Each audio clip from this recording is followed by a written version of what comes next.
que salieron a la luz en el documento del informe ejecutivo que se preparó a raíz de esas conclusiones están que los centros deben adquirir plataformas de programas o de softwares de forma tal que puedan articular sus procesos de enseñanza-aprendizaje. Asimismo, se plantea el uso de simuladores en torno a las modalidades de formación en centro de trabajo. Y por último, se destacan las acciones formativas de modo asincrónico y sincrónico. Por otro lado, tenemos que los aprendizajes en el ambiente del COVID-19. Estas estrategias de evaluación estarán orientadas sobre la base de los lineamientos y la organización de la Dirección de Educación Técnico Profesional. En tal sentido, hemos encontrado algunas fortalezas en los centros educativos, algunas amenazas y oportunidades. Entre las fortalezas más destacables están las siguientes.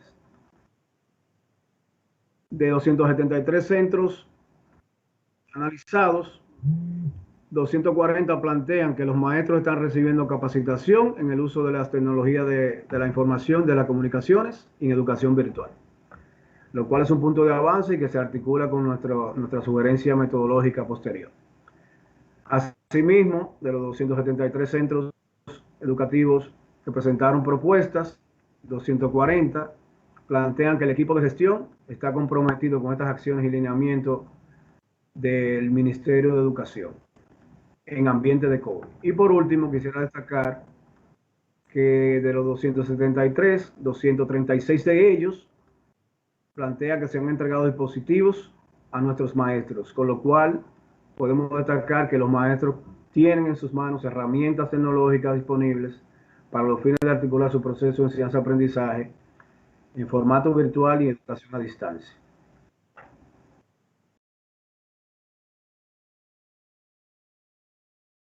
Destacar tres de ellas. 99 centros educativos de los 273 plantean que el centro educativo no tiene planta eléctrica y o inversor en funcionamiento. 114 en ellos no se ha recibido la subvención económica. Y por último, en 164 de los 273 no tienen conexión a Internet para apoyar el desarrollo curricular. Estas debilidades, sugerencias metodológicas que verán en la exposición de la profesora Maribel Comprés, que me seguirá a continuación.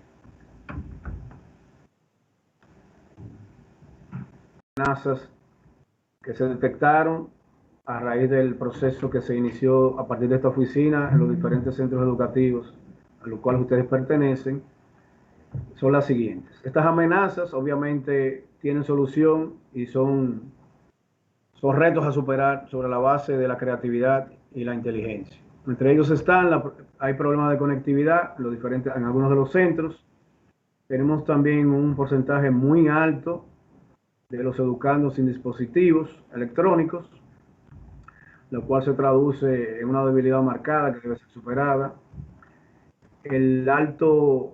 Las altas conexiones, o el gran número de conexiones que pudieran existir por el proceso docente per se, podría provocar sobrecarga operacional de las redes y con lo cual podría limitarse la conectividad. Y por último, como debilidad o amenaza, presentamos que los educadores, en términos de la tecnología de la información y la comunicación, presentan algunas debilidades a superar. Aparte de las amenazas, veremos ahora el proceso de las oportunidades. A raíz de la reflexión crítica y el estudio teórico de los datos que recabamos en el proceso del cuestionario online, encontramos las siguientes oportunidades. La implementación de la educación a distancia, lo cual constituye una nueva metodología para desarrollar los procesos de enseñanza-aprendizaje. El establecimiento de nuevos estándares educativos que se aglutina, que se articula con la visión de nuestro ministro de Educación y por ende con nuestro director de Educación Técnico Profesional. Una mayor y mejor capacitación de los docentes en cuanto a que, además de los saberes que ya poseen, podrán avanzar y desarrollar saberes en términos de la tecnología de la información y de las comunicaciones. Y eso lo adecua a ellos con los nativos digitales. Otra de las oportunidades serían los procesos que se derivan de la metacognición en los educandos, a raíz de que estos procesos de enseñanza-aprendizaje articulados en metodología virtual y educación a distancia permite que nuestros alumnos aprendan a su propio ritmo y a su propia cuenta, tomando en cuenta que hay diferentes metodologías de enseñanza, así como también diferentes metodologías para aprender. Y por última oportunidad, salió en el estudio que a partir de esta realidad que vivimos en términos de la crisis sanitaria y de un reordenamiento de los procesos de enseñanza-aprendizaje y de estos nuevos paradigmas,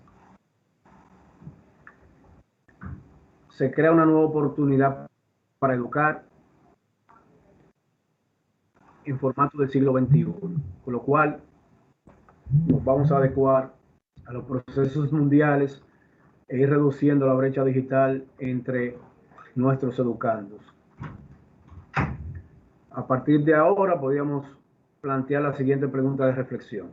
¿Cuáles estrategias para llegar a la población de estudiantes que no tengan conexión podemos plantear como Dirección de Educación Técnica Profesional?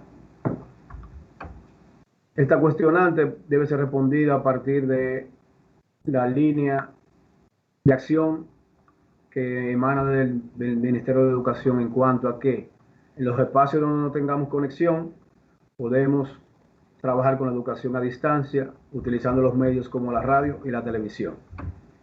Y por último, y no menos importante, pudiéramos cuestionarnos sobre cómo podremos tener un año exitoso en medio de la pandemia.